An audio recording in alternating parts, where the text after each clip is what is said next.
السلام علیکم ورحمۃ اللہ وبرکاتہ۔ جیسا کہ دوستو آپ دیکھ رہے ہیں ہمارا یوٹیوب چینل حقائق 786 ٹی۔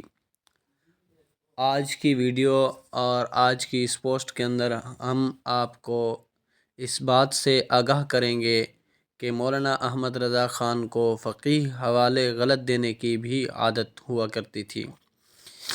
دیکھیں سامعین و ناظرین، یہ بحوالہ بات آپ کے سامنے ہے۔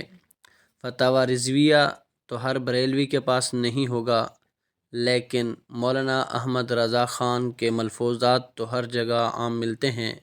مولانا کی فقہی ثقافت کی ایک جھلک ان میں دیکھ لیجئے۔ نمبر 1، فتح القدیر اور طحطاوی اور رد المختار میں ہے المرور فی سکۃ حادثۃ فی المقابر حرام۔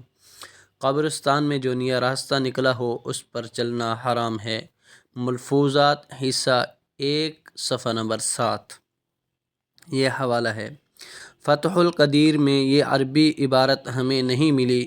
ایک دفعہ ہمارے ایک عالم نے مولانا سردار احمد لائل پوری سے گزارش کی کہ فتح القدیر میں اس کی نشاندہی فرمائیں، تو انہوں نے فرمایا بدعقیدہ کو حوالہ دکھانا جائز نہیں۔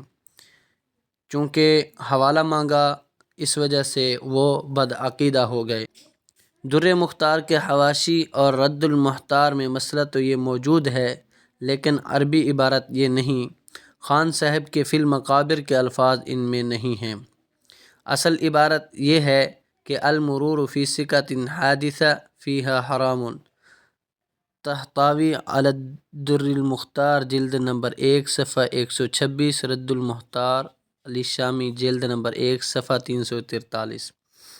اور خان صاحب علامہ شامی کی کتاب العقود الدریہ کا حوالہ دے کر فرماتے ہیں کہ عقیقہ کے گوشت کا حکم قربانی کے گوشت کا ہی ہے، بچے کے ماں باپ اسے کھا سکتے ہیں۔ عقود الدریہ میں ہے احکامھا کاحکام الاضحیہ۔ ملفوظات حصہ 1 صفحہ نمبر 46۔ عقود الدریہ کی یہ عبارت یہ ہے حکمھا کاحکام الاضحیہ۔ العقود الدریہ جلد نمبر 2 صفحہ نمبر 213۔